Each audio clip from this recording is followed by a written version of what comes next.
I didn't mean to interfere with the mafia, but when I heard Vinpen, Chayatutwen, whispered in the rain, I knew silence could kill him. The rain came down in sheets, turning the neon signs along Henderson Street into bleeding watercolors across the black pavement. My daughter Layla's small hand was warm in mine, her backpack bumping against my hip as we navigated the crowded sidewalk outside Mama Chen's kitchen. The smell of hot oil and garlic followed us from the restaurant's exhaust vents, mixing with the wet asphalt scent that always reminded me of long shifts and longer nights. "Mom, my shoes are getting soaked," Lila complained, her voice muffled by the hood of her red raincoat. "I know, baby. We're almost at the car. Almost at the car. Almost home. Almost safe." I was calculating whether we had enough for gas and groceries when I heard them. Two men stood beside a black SUV parked at an angle near the curb, their voices low and urgent. Korean. I'd worked with enough Korean exchange students at the hospital to recognize the rhythm, even if I only caught fragments of meaning. They were both young, dressed in expensive black jackets that didn't quite hide the bulk at their shoulders.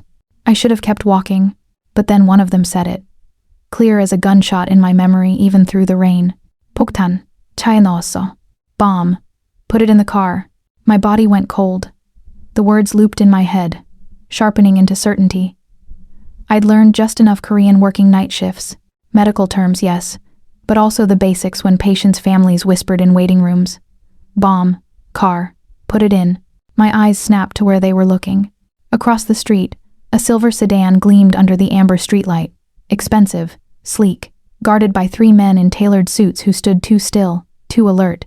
One of them had his hand on the driver's door, keys glinting.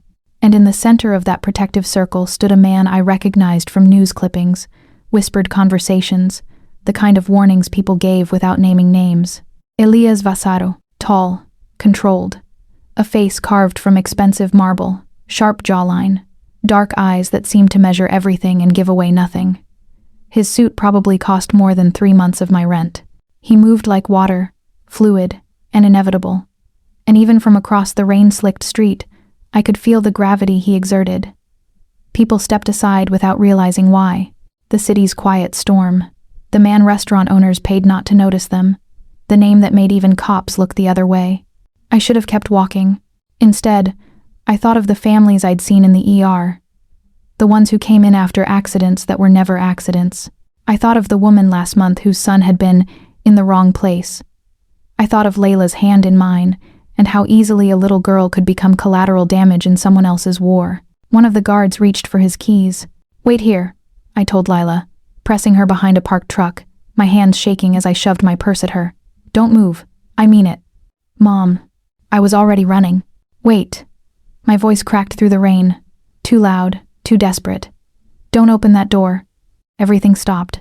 5 men turned toward me in perfect, predatory unison. Water streamed down my face. My sneakers squeaked on wet concrete. My uniform polo clung to my skin, the hospital logo probably visible even in the downpour. I looked exactly like what I was. A tired, scared, soaking wet nobody who just screamed at the most dangerous man in the city. But it was Elias Vasaro who held my gaze, not with anger, not with confusion, with curiosity. He tilted his head slightly, rain sliding off the sharp plane of his cheekbone, and those dark eyes, storm cloud gray in the neon light, pinned me in place like a specimen under glass. His expression didn't change. No frown, no smile. Just an intense, unnerving focus that made my breath catch. One of his guards stepped forward, hand moving toward his jacket. "She's just..." The guard started. "Stop." Elias's voice was quiet, controlled. The kind of voice that didn't need volume to command. He raised one hand, and the guard froze mid-step. Elias looked at me. Really looked. Not through me, not past me, but at me in a way that felt like being read in a language I didn't speak. "Say it again," he said, still quiet, still terrifyingly calm. My throat was dry. "Don't. Get in. The car." "Why not?" I wanted to run. Wanted to grab Lila and disappear into the rain and pretend I'd never heard those 2 men speaking in Korean. But his eyes wouldn't let me lie. I heard them. I jerked my chin toward the black SUV. The 2 men were trying to melt into the shadows now, but it was too late. They said bomb. They said they put it in the car. For 3 seconds, no one moved. Then Elias smiled. It wasn't warm. It wasn't reassuring. It was the smile of a man who'd just confirmed a suspicion, and it chilled me more than the rain ever could. "Marco," he said, still watching me. "Check the car." One of the guards, broad-shouldered, moving with military precision, approached the silver sedan. He crouched near the undercarriage, pulled out a small flashlight, and went still. "Boss." Marco's voice was tight. "She's right. It's wired." The world tilted. I'd been right. I'd actually been right, and that meant, boom. The explosion was a wall of sound and heat that knocked me backward. I hit the wet pavement hard, palms scraping, vision whiting out. Glass rained down in 1,000 glittering pieces. Car alarms shrieked. Somewhere close, Lila was screaming my name. I rolled onto my hands and knees, ears ringing, and looked up. The silver sedan was a burning skeleton. Flames licked up into the rain, hissing and spitting. Smoke billowed across the street in thick, acrid clouds. And through it all, Elias Vasaro stood exactly where he'd been before, untouched, unshaken, his gray eyes still locked on me, not on the wreckage, not on his men scrambling to secure the perimeter, not on the chaos exploding around him, on me. "Lila," I tried to stand, but someone's hand closed around my upper arm, hauling me upright. Another guard. He wasn't rough, but he wasn't gentle either. "My daughter." "She's fine." Marco appeared on my other side, rain streaming down his buzz-cut head. Truck shielded her. She's scared but not hurt. I could see her now. Lila pressed against the truck's wheel well, my purse clutched to her chest, her eyes huge and terrified in the red glow of the flames. "Let me go to her." "Not yet." Marco's grip didn't loosen. "Boss wants to talk to you first." Elias approached through the smoke like something out of a nightmare. No hurry, no fear, just that same fluid, inevitable movement. He stopped 2 feet away, close enough that I could see the rain beating on his expensive suit, the faint scar along his left temple, the absolute absence of shock in his expression. "Who sent you?" His voice was still quiet, still controlled. But underneath it now, I heard the steel. "What, no one? Who told you to be here tonight? To say those exact words?" "No one, I heard them talking, I swear." In Korean. Not a question, a test. "Yes, I work at Memorial Hospital, night shift. I've picked up enough too." My voice cracked. "I'm telling you the truth. I don't know who planted that bomb. I don't know anything except what I heard." He studied me for a long, terrible moment. Behind him, sirens wailed in the distance, getting closer. His men shifted, forming a tighter circle, blocking sight lines from the growing crowd of onlookers. "Marco," Elias said, still watching me. "Take her and the child. Back entrance. We'll continue this conversation somewhere private." Ice flooded my veins. No, you can't. I have to get my daughter home. You just saved my life." His head tilted again, that same unsettling focus. "That means either you're extraordinarily brave, or you're part of something much larger. Either way, miss." "Jackson, Renee Jackson." My voice shook. "And I'm not part of anything. I just didn't want to watch someone die." Something flickered in his expression. Not warmth, exactly, but something that made me think, just for a second, that he believed me. "Then you have nothing to fear from a few questions," he said. "Your daughter stays with you. You'll both be perfectly safe." It wasn't a request. As Marco guided me toward a dark SUV idling at the curb, I caught Lila's terrified face. I tried to smile, tried to look calm, tried to pretend that we weren't being taken by the Mafia because I'd made the stupidest, bravest decision of my life. Just before they ushered me into the vehicle, I looked back one last time. Elias Vasaro stood in the rain and the firelight, watching me go, his gray eyes reflecting the flames.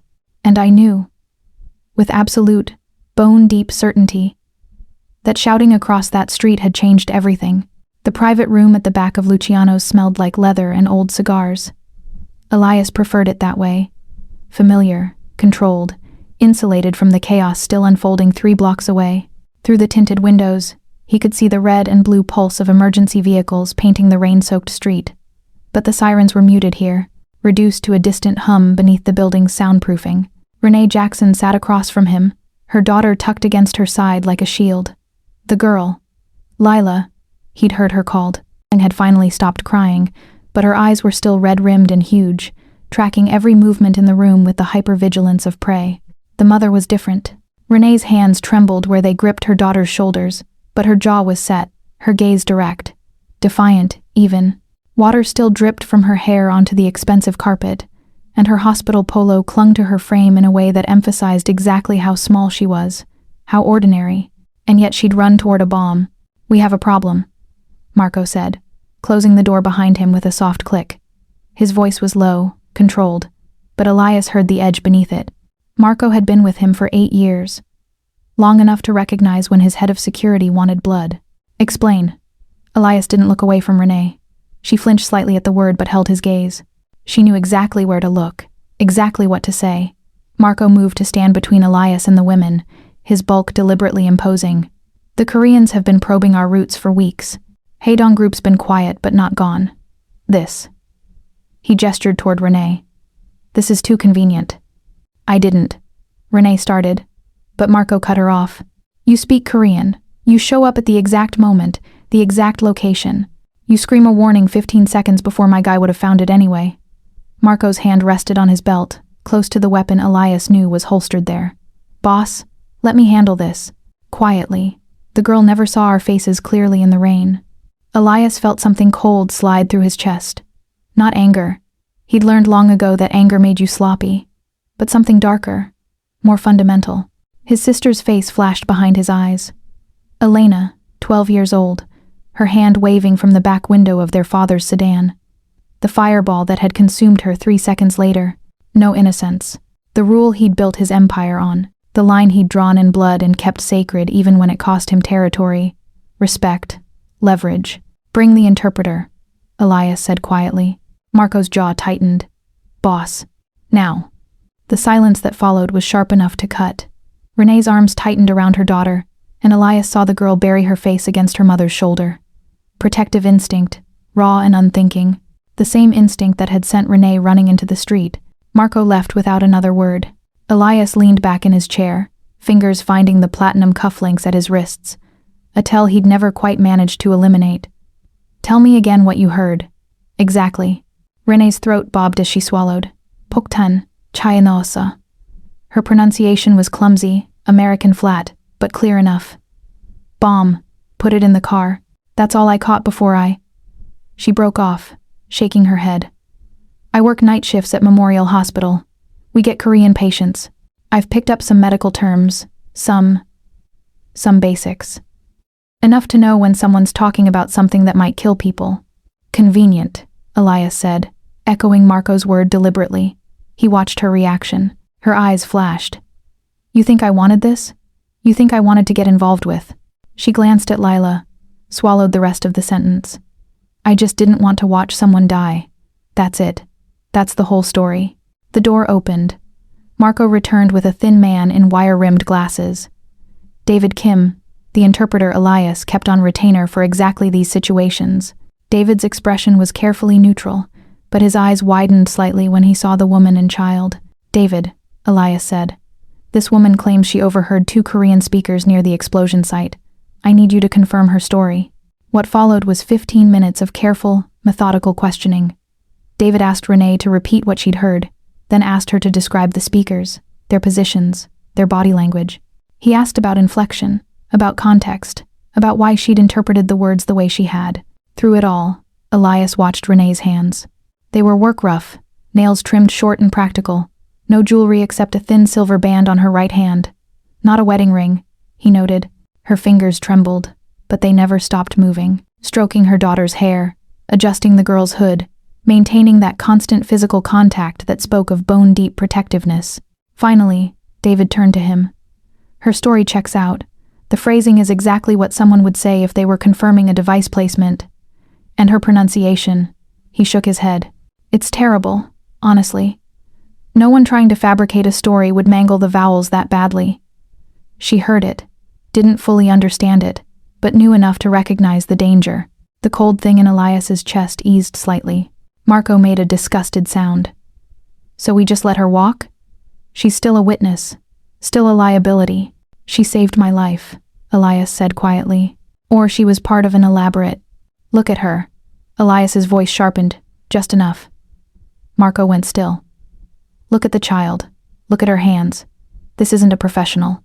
This is a woman who works 2 jobs and happened to be in the wrong place at the wrong time. He paused. Or the right place. Renee's expression was unreadable, but he saw her shoulders drop slightly. Relief, maybe. Or exhaustion. The sound of police radios crackled from somewhere outside. Marco checked his phone, frowned. Captain Reeves is asking questions. Wants to know if we need anything. Tell him we're fine. The explosion was a gas leak. Tragic accident. We'll be filing a report with the city. Elias stood, smoothing his jacket. The motion drew Renee's gaze, and he saw her calculating, trying to understand the casual way he dismissed attempted murder. I'll have Marco take you home, Elias said. For your safety. We can get home ourselves. Renee stood too, pulling Layla up with her. The girl swayed slightly, exhausted. We don't need. You do. Elias kept his voice level, reasonable. The men who planted that bomb saw you scream. They know you warned me, which means they know you're a problem. He watched the fear bloom in her eyes. Not for herself, he realized, but for the child. That same raw protectiveness that had sent her running in the rain. One escort home, she said finally, voice tight. Then we're done. You go back to your world. I go back to mine. Elias didn't correct her. Didn't tell her that her world and his had collided the moment she opened her mouth, and that collision had gravity. Instead, he nodded to Marco, who led them out through the back exit. Alone in the room, Elias returned to the window. The flames had been extinguished, leaving only the smoking skeleton of his sedan, and a scatter of broken glass catching the streetlights. His phone buzzed. A message from Marco, tail in place. 3-man rotation. She won't see them. Elias deleted the message and pulled up another screen. Security feeds from the surrounding blocks. He rewound to the moment before the explosion, watching Renee's small figure sprint across the wet street. Arms outstretched, mouth open in a shout he couldn't hear through the silent footage. She'd saved him. No one saved him. People feared him, obeyed him, used him. But saved him? That required something he'd thought extinct in his world. Genuine courage without calculation. His phone buzzed again. Unknown number. A single image loaded. A grainy still from a traffic camera. Renee, caught mid-shout, rain streaming down her face, eyes wide with desperate conviction. Below it, a text in Korean. She shouted before it blew. Use her. Elias stared at the message for 3 long seconds. Then he forwarded it to Marco with 2 words. Double the watch. He deleted the original, but the image stayed burned in his mind. That split second of pure, reckless humanity that had rewritten his evening, and he suspected, far more than that. The apartment building's hallway smelled like old carpet and someone's burnt dinner. Renee fumbled with her keys, hyper-aware of the black sedan idling at the curb 3 floors below, its engine a low purr that hadn't stopped since Marco dropped them off 20 minutes ago. Protection, he'd called it. It felt like surveillance. Layla was already asleep, curled on the couch under Renee's work jacket, her red raincoat still damp and draped over the radiator. The apartment was too small. 1 bedroom, a kitchenette that barely fit a 2-burner stove, thin walls that transmitted every argument and footstep from the neighbors. But it was theirs. Safe, anonymous. Except it wasn't anymore. Renee made chamomile tea with shaking hands, the mug chipped at the rim, steam rising into the dim light of the single overhead bulb. Through the window, she could see the sedan's silhouette, unmoving. A second shadow, another car, had appeared at the opposite end of the block. Her phone was cracked across the screen from when she dropped it last month, but it still worked. She opened the browser, typed with cramped fingers, Korean words for bomb explosion car. The translation sites loaded slowly. Poktan, bomb, cha, car, naosa, put in. She'd heard it right. The certainty should have been comforting. Instead, it made her stomach clench. Because if she'd heard it right, if she'd saved Elias Vasaro's life, then whoever planted that bomb knew her face now, knew she'd interfered, knew where to find her. A sound in the stairwell. Footsteps, uneven and too slow. Renee's pulse spiked. She set down the tea, moved to the door, pressed her ear against the wood. The footsteps stopped, just outside. She thought of another night, 6 years ago. Lila strapped in her car seat, headlights in the rearview mirror, too close, too fast. The impact that sent them spinning into the guardrail. The driver who never stopped, never looked back. She'd learned then, you don't ignore danger and hope it passes. You face it, or it devours you. The doorknob rattled. Renee grabbed the baseball bat she kept by the coat rack, Lila's from last summer's failed softball league, and raised it with both hands. "I've called the police," she lied, voice steadier than she felt. "They're on their way." A thud, a grunt, scuffling sounds, muffled and violent, then silence. Renee's hands ached from gripping the bat. She counted to 30 before the knock came. 3 sharp raps, controlled and deliberate. "Miss Jackson," Marco's voice, calm as if he'd just arrived for coffee. "It's clear, but you need to open the door." She did, bat still raised. Marco stood in the hallway, suit jacket slightly rumpled, flanked by another man in black. Between them, a third figure slumped against the wall. Young, maybe 25, nose bleeding, hands zip-tied behind his back. A knife lay on the floor, 3 feet from his boots. "He's not ours," Marco said simply. Renee's grip on the bat loosened. "Who?" "Someone who shouldn't have gotten this close." Marco's expression was unreadable. "We're moving you." "Now?" "No." The word came out too fast, too sharp. Lila stirred on the couch, mumbling in her sleep. "No, we're not going anywhere. This is our home. This is a target."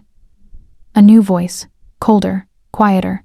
Elias Vasaro stepped over the zip-tied man like he was a piece of furniture, his gaze sweeping the cramped apartment in one efficient pass.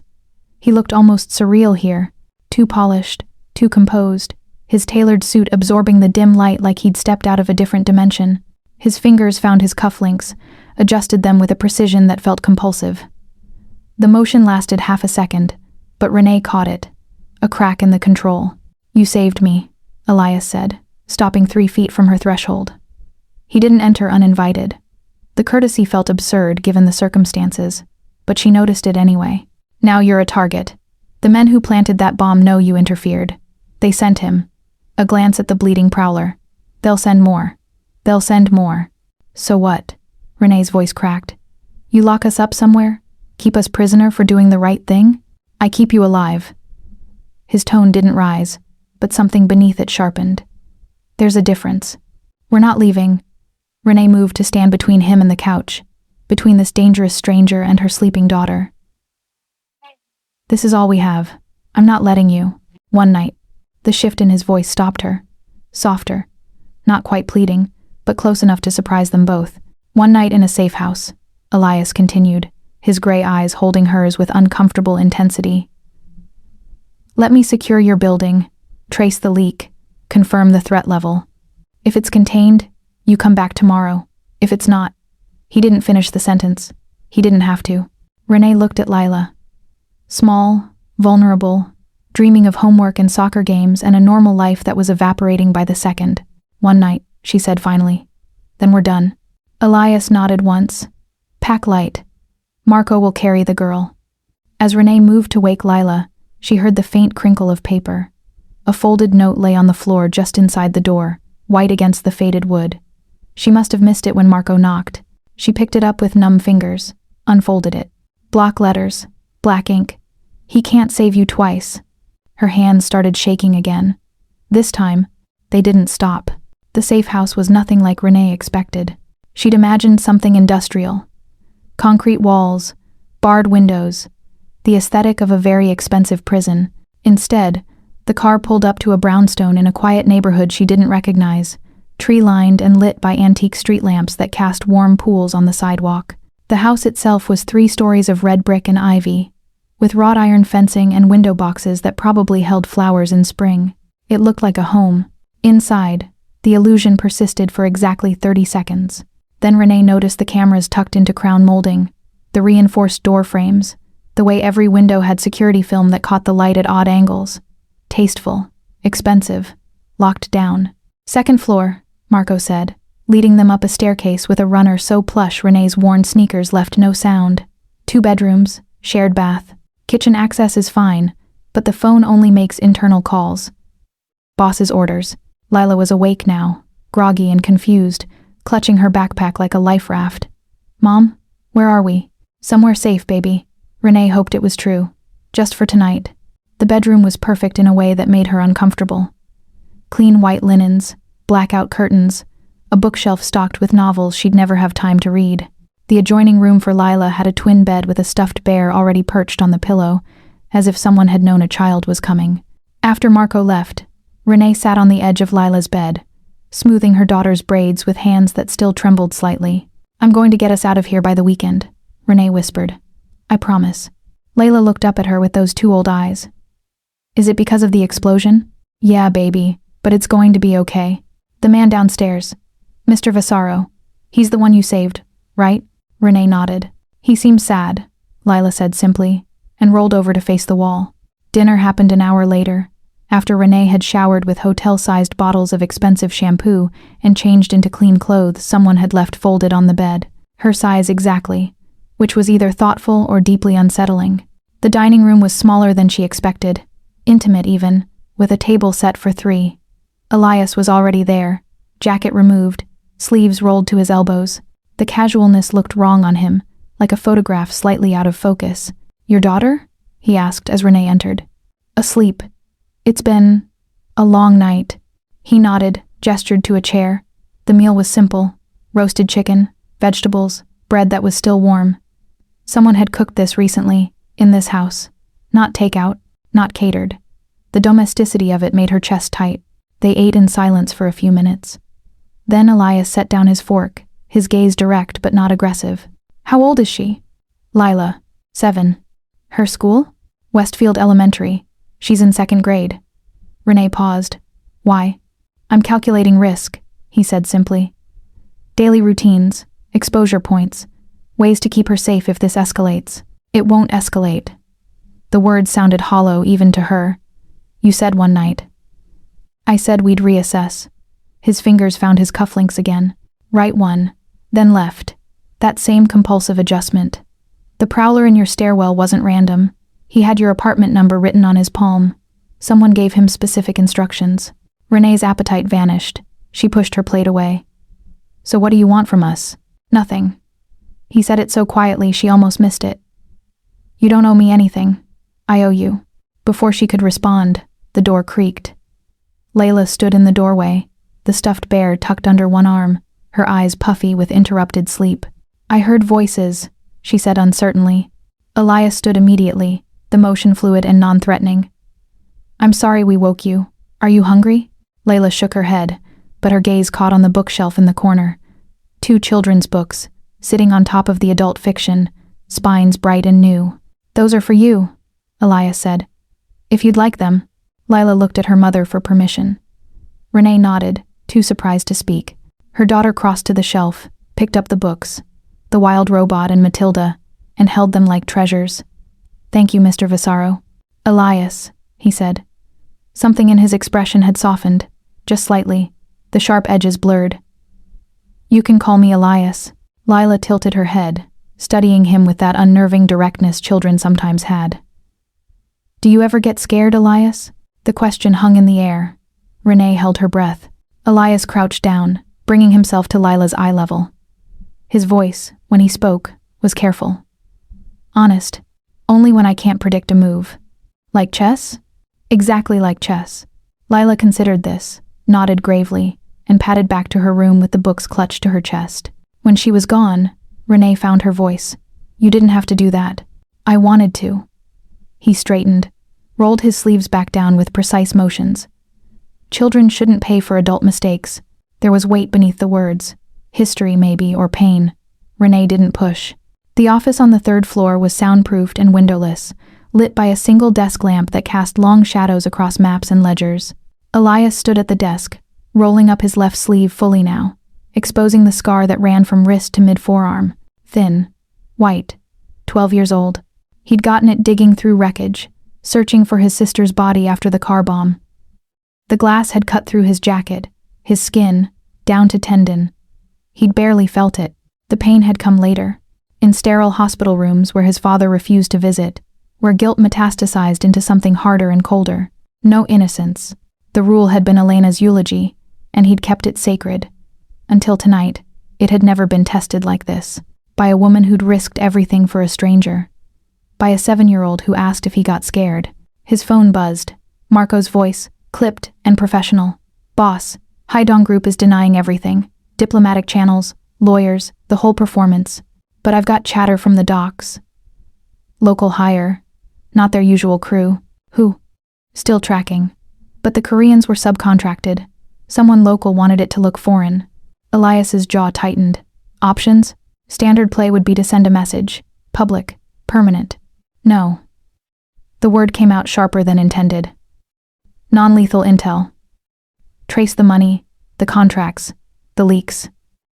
I want names, not bodies. A pause. Boss. That's not how we. It's how we do it now. Elias ended the call. He stared at the scar on his wrist, flexed his fingers. Renee Jackson's influence was already tilting him, rewriting equations he'd calculated in blood for over a decade. It should have worried him. Instead, it felt like the first clean breath he'd taken in years. The next morning, Renee woke to the sound of male voices. Low, mocking, drifting up from the first floor.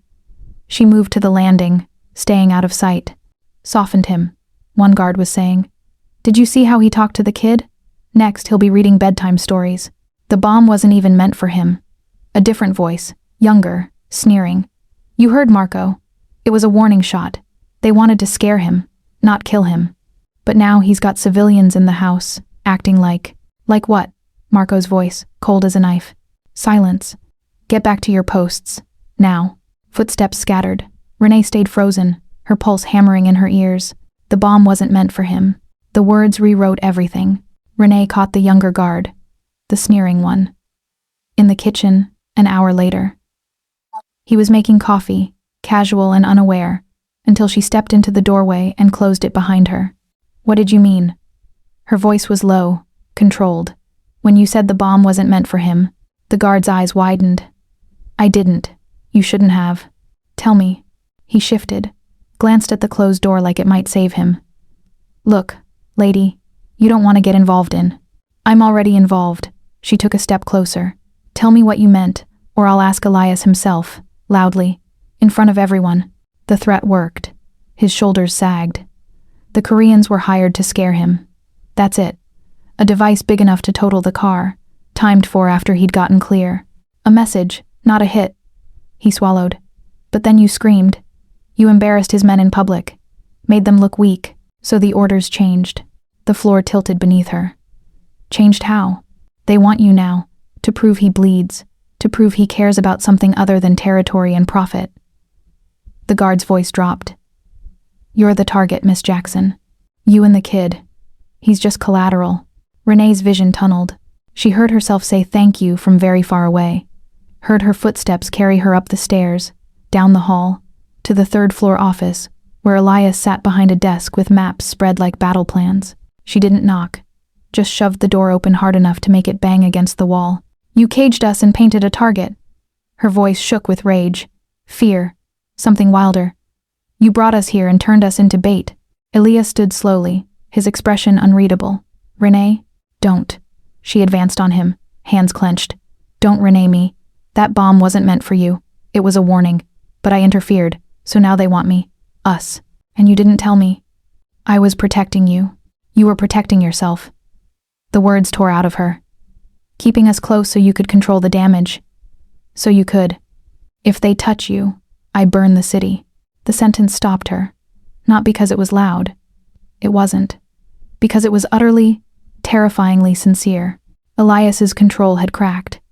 His hands were flat on the desk, knuckles white, and his eyes, God, his eyes, held something raw and desperate that made her breath catch. You think I brought you here for strategy? His voice was rough. For leverage? I brought you here because the alternative was leaving you in that apartment to die. Because I couldn't. He broke off, one hand moving to his left wrist, fingers tracing the scar through his sleeve, a tell she was learning to read. Couldn't what? Renee's anger was still there, but something else crowded in beside it. Something that felt dangerously like understanding. Couldn't let it happen again. The words came out flat, defeated. My sister, Elena, she was 12, car bomb, 15 years ago. Meant for my father, but the timer was off. She was in the back seat when it detonated. His fingers pressed harder against the scar. I watched it happen, watched her wave at me through the window 30 seconds before. He didn't finish, didn't have to. Renee's fury collapsed into something more complicated. Elias. You want agency? He looked up, met her gaze. Fine, I'll give it to you. But understand this. I will not watch another innocent person burn because I made the wrong call. I won't survive it twice. The silence stretched between them, taut and electric. Renee saw him fully now. Not the controlled mobster or the cold strategist, but a man haunted by a child's scream and a lifetime of impossible choices. Then give me real protection, she said finally. Not locked doors and guards who think I'm a liability. Real tools, information, a voice in whatever comes next. Something shifted in his expression. You're asking to be involved. I'm asking to survive. There's a difference. He studied her for a long moment, then nodded once. 3 transport lanes shut down by tonight. Non-lethal pressure on the subcontractors until someone talks. We find out who hired the Koreans, and we end this without bodies. His gaze held hers. Your way. No blood. No blood. Renee exhaled shakily. It wasn't trust. Not yet. But it was something. Before either could speak again, Elias's phone buzzed. He glanced at the screen, and every trace of warmth drained from his face. What? Renee asked. He turned the phone toward her. A video still. 2 men kneeling in a concrete room, faces bruised and swollen. She recognized them. The Korean speakers from the rainy street, Jiho and Sungmin. Below the image, a text in English. Bring the woman to prove you bleed. Pier 7. Midnight. Come alone. Or we send her daughter's school the same message. A location. A time. A threat that made Renee's blood turn to ice. Elias's voice was quiet, lethal. I'm going. Not alone, Renee heard herself say. If they want me, they get me. But on our terms. His eyes snapped to hers, something like horror flashing across his face. Absolutely not. You said I get a voice. She stepped closer, heart hammering. So hear me. We do this together, or they'll just keep coming. I'm done being a target. Time to be a move they can't predict. For 3 seconds, Elias said nothing. Then his fingers found his cufflinks one more time, adjusting, steadying, preparing. One condition, he said. You do exactly what I tell you, when I tell you. No improvising. Renee thought of the rain, the explosion, the moment she'd chosen to run toward danger instead of away from it. Deal, she lied. The War Council convened at 11 p.m. in the safe house's basement. A room Elias had hoped Renee would never see. Concrete walls. A single steel table. Maps marked with routes and territories that represented years of careful negotiation and calculated violence. Marco stood at the head of the table, arms crossed, jaw set. We hit them now. Hard. Every known associate of the Haidong group in the city. Send a message so loud they hear it in Seoul. No. Elias didn't look up from the photograph on his phone. Jiho and Sungmin, bruised and kneeling. That's exactly what they want. Escalation. A war that draws attention, destabilizes routes, gives our competitors an opening. So we do nothing? Marco's voice rose slightly. They threatened the kid, boss. They sent a school as leverage. That crosses every line we have. I know. Elias's fingers found his cufflinks, adjusted them with controlled precision. Which is why we're going to the meet. Silence dropped like a stone. You can't be serious, Marco said finally. It's a trap. Obvious. Transparent. They want you dead or desperate. Either works for them. They want proof I'm compromised. Elias set down his phone, met Marco's gaze. That I care about something other than territory and profit. That the woman changed my rules. So we prove them wrong. No. Elias stood, the motion sharp enough to cut through Marco's objection.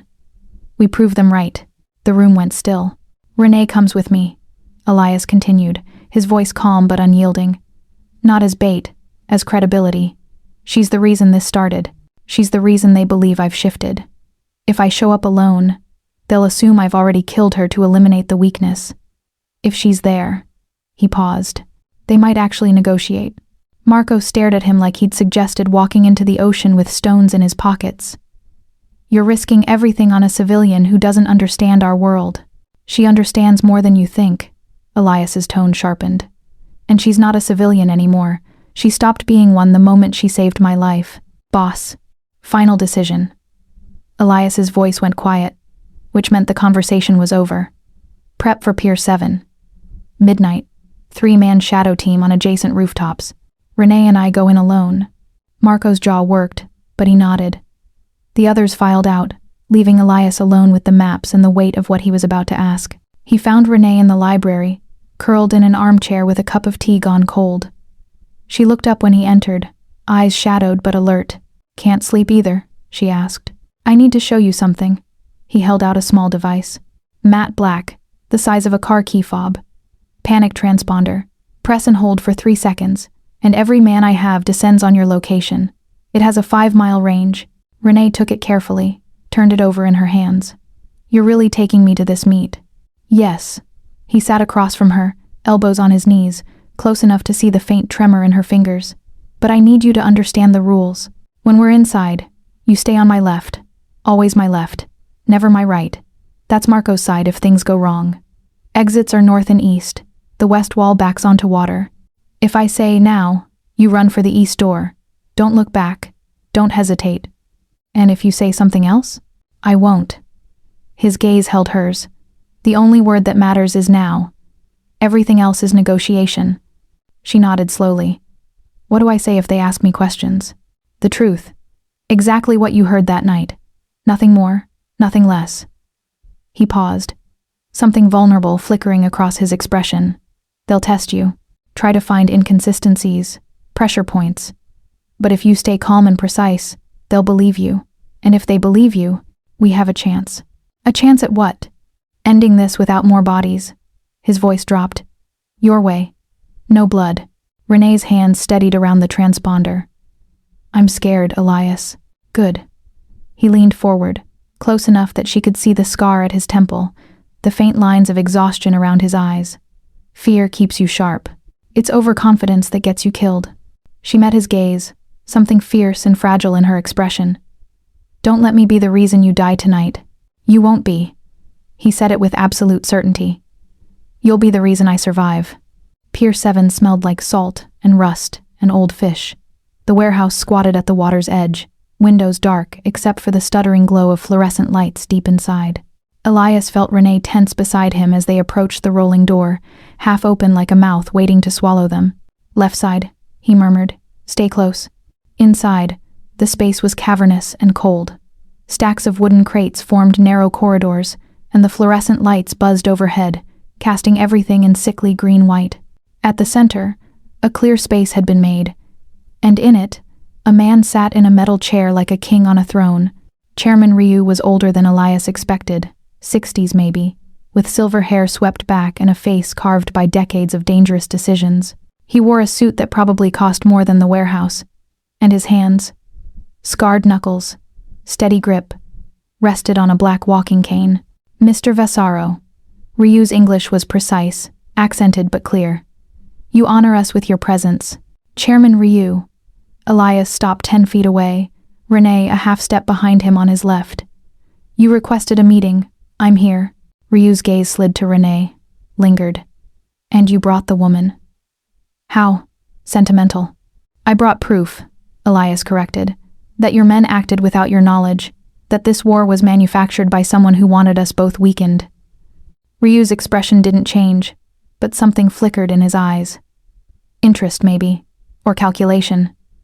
"Bold claim. Do you have evidence?" "I have her." Elias gestured slightly to Renee. "The woman who heard your men that night, who can tell you exactly what they said and what they were paid to do." Ryu leaned forward, cane tapping once against the concrete. "Then let her speak." Elias felt Renee's tension, the way her breath quickened. But when she stepped forward, just one step, not too far, her voice was steady. "Kei chehetuso." The Korean words were still clumsy but clear. "That's what I heard. Bomb. Put it in the car." And then one of them said. She paused, closed her eyes like she was listening to a recording in her mind. "Hitsase, koya. It'll be fine by morning." Ryu went very still. "Those were my men's words?" "Yes." Renee opened her eyes. But they were talking about a device timed to go off after Mr. Vasaro had left the car, not during. It wasn't a hit. It was a scare. "And yet you warned him anyway." Ryu's voice was soft, dangerous. "Why?" "Because I didn't know the difference." Renee's chin lifted slightly. I just knew someone was going to die if I stayed quiet." Silence stretched. Then Ryu laughed. A dry, rasping sound. "Remarkable. You hired my men to send a message, Mr. Vasaro. And this woman turned it into a declaration of war. I didn't hire your men." Elias's voice cut through the moment. "Someone local did. Someone who wanted us both bleeding. Names. I'm working on it." The first shot came from above. Glass exploded from a second-story window. The crate to Ryu's left splintered, wood and packing material erupting in a cloud. Elias's instincts screamed down, but Renee was already moving. Not away, toward him. She slammed into his chest, arms wrapping around him in a desperate shield, and he felt the impact. Not a bullet, but her body weight driving them both sideways as the second shot punched through the space where his head had been. They hit the ground hard. Elias twisted mid-fall, covering her, his body between hers and the rooftop muzzle flashes that lit up the darkness like lightning. Rounds stitched across the concrete, sparking and whining, and somewhere close Ryu was shouting in Korean.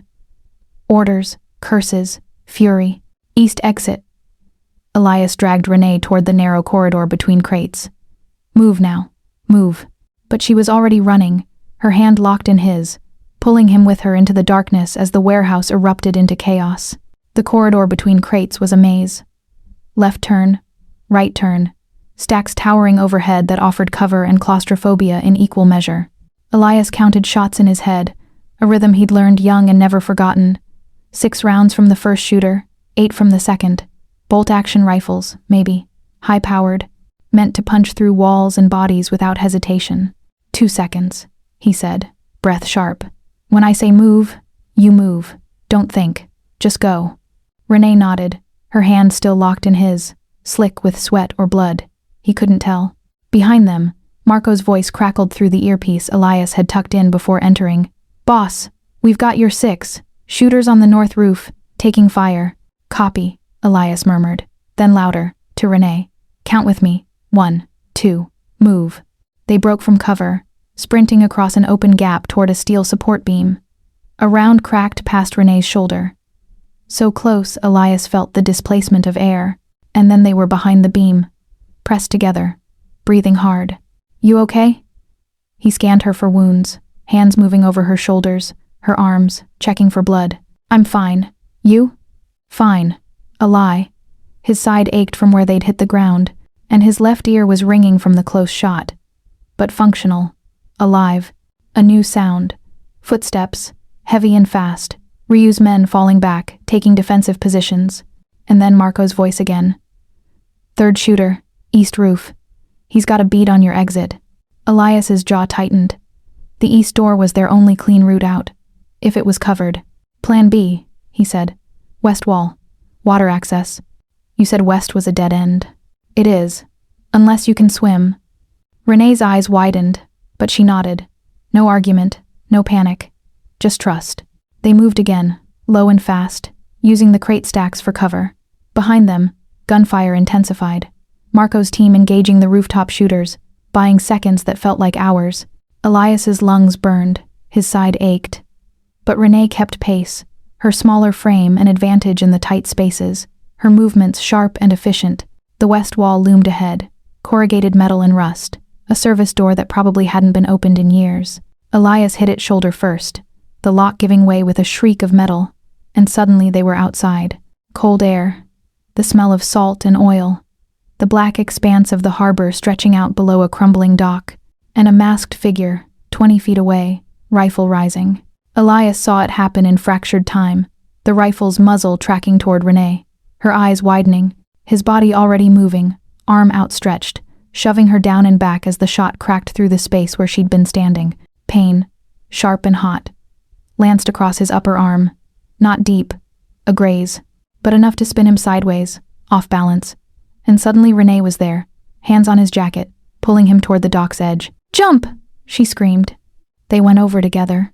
The water was shockingly cold, a slap that drove the air from Elias's lungs. He kicked hard, pulling Renee with him, away from the dock and the masked shooter above. The current was strong here, pulling them south along the pier line, and for 30 seconds all Elias could focus on was keeping their heads above water and putting distance between them and the gunfire. Finally, they surfaced under a different pier. Older, sagging, the pilings encrusted with barnacles and seaweed. Elias hauled himself onto a barnacle-covered crossbeam, then reached down to pull Renee up beside him. They collapsed together, gasping, soaked through, and shaking. "Your arm," Renee said, voice hoarse. Her hands were already moving, pulling back his jacket sleeve. Blood welled from a shallow furrow across his bicep. Painful, but not critical. "It's fine." "It's not fine." She shrugged out of her own jacket, tore a strip from the hem of her shirt underneath, and wrapped it around his arm with practiced efficiency. Hospital training, he realized. Her hands were steady despite the trembling in her shoulders. "You threw yourself in front of me. You threw yourself in front of me first." He caught her wrist gently, stilling her movements. "In the warehouse. You could have run. Should have run. But you. I couldn't let them kill you." The words tumbled out, raw and unfiltered. "I couldn't just watch." Elias stared at her, hair plastered to her face, eyes wide and fierce, hands shaking as she tied off the makeshift bandage.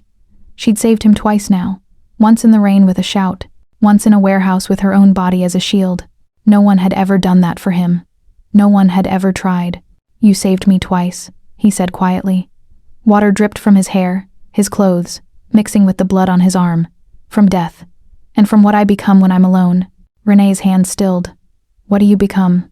"Someone who doesn't believe people like you exist." He reached up, brushed a strand of wet hair from her face with trembling fingers. "Someone who thinks courage and compassion are just weaknesses to exploit. Then stop pretending you're beyond saving." Her voice cracked on the last word. "Because you're not. You're not, Elias." The space between them dissolved. He didn't know who moved first. Didn't care. Their lips met in a kiss that tasted like salt water and desperation and something achingly tender. Not a reward. Not a transaction. A surrender.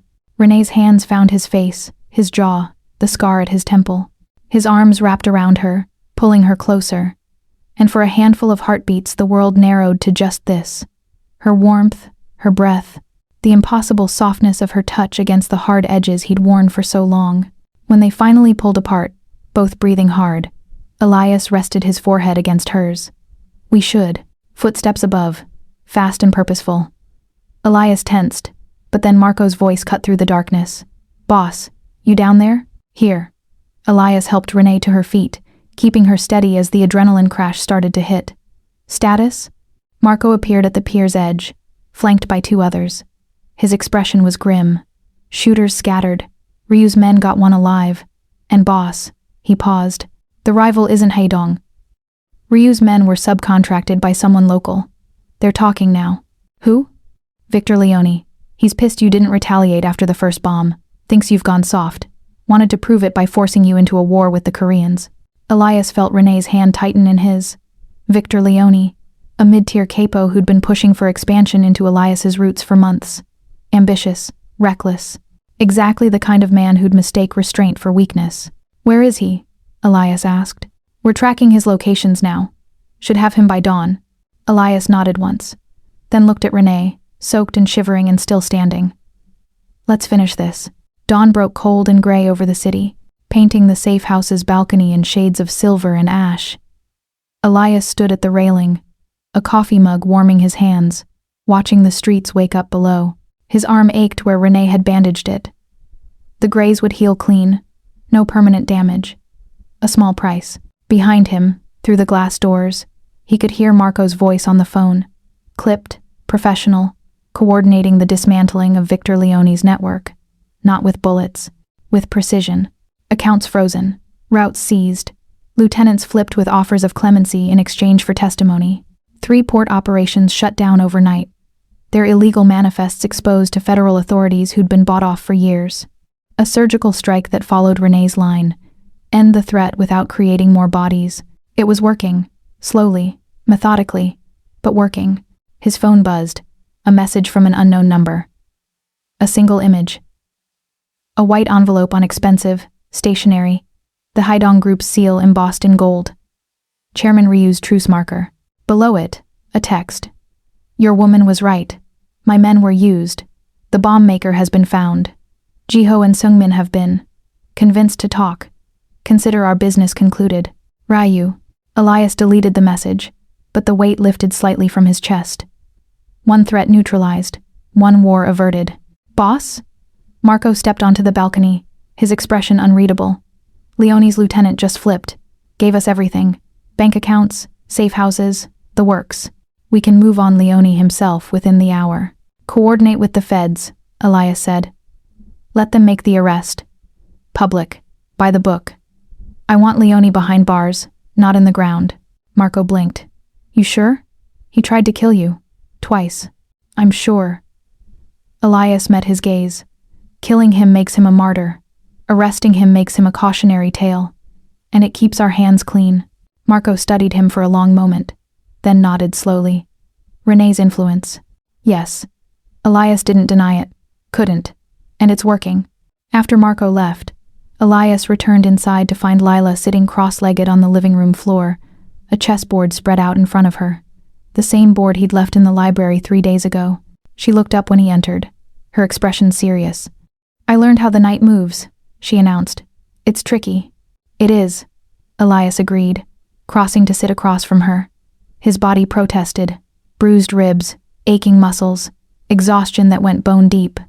But he ignored it. Show me. She demonstrated, her small fingers moving the pieces with careful deliberation. Mom says you got hurt last night. Are you okay? I'm fine. He paused. Your mother saved me. Again. Lila nodded, like this made perfect sense. She's good at that, saving people. She looked up, dark eyes solemn. Do you like her? Like her? Elias felt something crack open in his chest, not painful, but profound. Yes, he said honestly. I do. Good. Layla moved her knight. Because she likes you too, even though you're scary sometimes. I'm working on that. You should work faster. She grinned, sudden and bright. Checkmate in 4 moves, by the way. I practiced. Elias looked down at the board, reassessed, and realized she was right. He'd been so focused on defense, he'd missed her offense entirely. Well played, he said, meaning it. That evening, Elias found Renee on the balcony, wrapped in one of his jackets against the chill. The city sprawled below, lights beginning to flicker on as dusk settled. She didn't turn when he approached, but he saw her shoulders relax slightly. It's over, he said quietly. Victor Leone was arrested an hour ago. Federal charges, multiple counts. He'll spend the rest of his life in prison. Renee exhaled slowly. No bodies? No bodies. He moved to stand beside her, close enough to feel her warmth. 3 port operations shut down, 12 arrests, enough evidence to make prosecutors very happy. Your way. Our way, she corrected softly. Then, after a pause, what happens now? That depends. He turned to face her, the question he'd been avoiding finally breaking free. What do you want, Renee? Beyond survival, beyond safety. What do you actually want? She was quiet for a long time, her gaze fixed on the city. A life where my daughter isn't afraid of engines at night, she said finally. Where I don't have to choose between rent and groceries. Where? Her voice caught. Where I get to make choices, not just react to other people's violence. I can give you that.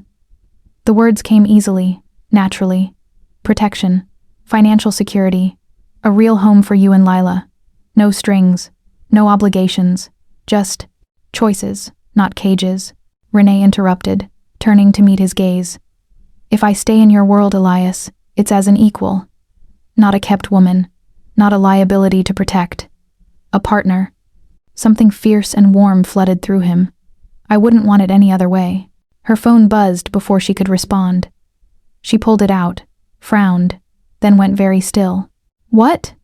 Elias asked, already moving closer. She turned the screen toward him. An image. Lila outside Westfield Elementary, red backpack, braids neat, talking to another student. Time-stamped 3 days ago, before they'd even gone to the warehouse. Below it, a text. Last chance. The world went cold and sharp. Elias took the phone carefully, screenshotted the message, sent it to Marco. When was this taken? Monday morning. Before. Renee's voice shook. Before any of this escalated. Which means someone's been watching her since the beginning. Elias's mind raced through possibilities, threats, angles of attack. Victor's people? Haedong Group? Someone new? Does it matter? Renee's eyes were wide, terrified. They know where she goes to school. They have photos, Elias. What do we end it? He cupped her face gently, forcing her to meet his gaze. Tonight, permanently. But I need you to trust me one more time. Renee's breath hitched. Then she nodded. Always. The call came through at 9 p.m. Victor Leone was willing to talk. Not to the feds. To Elias. It's a trap, Marco said flatly, pacing the safe house's war room. He wants you close enough to take one last shot. Probably. Elias didn't look up from his phone, where he was coordinating with 2 women from his old neighborhood, Rosa and Maria, the ones who'd protected him when his father's empire had collapsed, who'd taught him that strength came in forms other than violence. Set it up anyway. The Paramount Theater. Empty.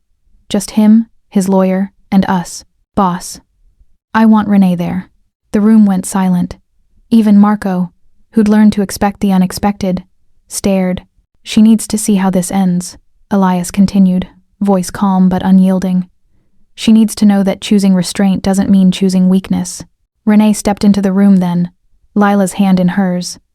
Lila's going with Rosa and Maria, she said. You trust them? With my life. Elias crouched down to meet Lila's gaze. They're going to take you somewhere safe. Somewhere fun. Ice cream and movies and… I know, Lila interrupted, surprising them all. Mom explained. You're going to stop the bad people so we don't have to hide anymore. Exactly. Elias held out his hand, and after a moment, Lila shook it solemnly. Don't let my mom get hurt, she said, voice small but fierce. I won't. It was the easiest promise he'd ever made. The Paramount Theater was a ghost. Velvet seats coated in dust. A stage curtain that hadn't risen in years. Victor Leone sat in the front row, flanked by a nervous lawyer who kept checking his watch. Victor himself looked defiant, chin up, shoulders back, even with federal charges hanging over him. Vasaro, Victor's voice echoed in the empty space. Come to gloat? No. Elias walked down the center aisle, Renee a half step behind him, Marco and 2 others flanking. I came to show you something. He nodded to Marco, who produced a tablet and held it up. Financial records scrolled across the screen. Accounts, transactions, dates, Victor's illegal operations laid bare in black and white. This is what the feds have, Elias continued. 3 counts of racketeering, 2 counts of conspiracy to commit murder, wire fraud, money laundering. You're looking at 30 years minimum. Victor's defiance cracked slightly. So I'm offering you a choice. Elias stopped 5 feet away, hands loose at his sides. You can fight this. Tie it up in court for years. Bleed your resources dry. Watch your family suffer while you rot in prison. Or you cooperate. Give up your remaining lieutenants. Expose the corruption you've been feeding. And in exchange, I make sure your wife and kids are protected. Financially secure. Untouchable. Victor's eyes narrowed. Why would you do that? Because killing you accomplishes nothing, Elias said simply. But showing mercy? That rewrites the rules everyone thinks I play by. He felt Renee's gaze on him, steady and sure. This was her influence. The belief that power didn't have to be measured in bodies, that strength could look like restraint. Victor stared at him for a long moment. Then his shoulders sagged. I want the deal in writing. Done. Elias nodded to the lawyer, who scrambled for his briefcase. And Victor, if you ever threaten anyone in my circle again, if you even think about it, mercy ends. Understood? Understood. They left him there, small and defeated in the empty theater, and walked out into the night. The safe house felt different when they returned. Warmer, somehow. Less like a fortress and more like a home. Layla was already back, curled on the couch with Rosa, watching a movie and eating popcorn. She lit up when she saw Renee, launching herself across the room. Mom! Rosa taught me how to make empanadas. Did she? Renee caught her daughter, held her close, and Elias watched the tension finally drain from her frame. That's wonderful, baby. Dinner that night was simple. The empanadas Lila had helped make. A salad, bread still warm from the oven. They ate together at the kitchen table, the 4 of them. Elias, Renee, Lila, and Rosa, who refused to leave until she was sure everyone was actually okay. Lila laughed at something Rosa said, the sound bright and unguarded, and Elias felt something shift in his chest. This was what he'd been missing. Not power or territory or fear. Connection. Family. The kind that was chosen, not just inherited. Later, after Lila was asleep and Rosa had finally been convinced to go home, Elias found Renee on the balcony again. The night was clear, stars barely visible through the city's light pollution, but the air smelled clean. New. "It's really over?" Renee asked, not looking at him. "It's really over." He moved to stand beside her, their shoulders almost touching. "Victor will cooperate. The Haidong group has pulled back, the threats neutralized. So we can go home." She said it carefully, testing the words. "You can." Elias's throat tightened. "If that's what you want, I'll make sure you're protected. Guards, security system, whatever you need. You and Lila can go back to your life." Renee turned to face him, her expression unreadable in the dim light. "What if I don't want to go back?" His breath caught. "Renee, you said I get to choose," she interrupted. "That this is about agency, not captivity. So I'm choosing." She took his hand, her fingers warm and sure. "I'm choosing to stay. Not because I'm afraid, not because I need protection, but because," her voice softened, "because you were my warning, and now you're my north." Elias felt the words settle into him, rewriting something fundamental. "You warned the devil once, and now I walk beside the man," she finished. "But I have conditions. Name them." "Lila stays in her school. We get a real address, not a safe house. Sunlight and open windows and locks I control. I'm not a prisoner in your world, Elias. I'm a partner." "Done." He said it without hesitation, without calculation. "All of it. Whatever you need. And one more thing." She stepped closer, her free hand finding his face, thumb tracing the scar at his temple. "You let me help you rewrite what power looks like. One rule at a time. No more bodies unless there's no other choice. No more wars that can be solved with words. You're asking me to change everything I've built. I'm asking you to build something better." Her eyes held his, fierce and uncompromising. "With me." For a long moment, Elias just looked at her, this woman who'd run into danger to save a stranger, who'd shielded him with her own body, who'd refused to be caged even when fear demanded it. She'd rewritten his rules without even trying, and in doing so, she'd given him something he'd thought lost forever. Hope. "Then we build it together," he said, and kissed her. Slow, deep, inevitable. When they finally pulled apart, the city hummed below them, engines and voices and the pulse of life continuing in the dark. Renee leaned into him, her head on his shoulder, and he wrapped his arms around her. Every time engines hummed in the dark, she would remember the rain, the neon, the word bomb, whispered in Korean. The moment she chose to speak instead of stay silent, the moment that changed everything. She'd warned the devil once. Now she walked beside the man, rewriting what power looked like, one careful choice at a time. And for the first time in 15 years, Elias Vasaro believed in something more than survival.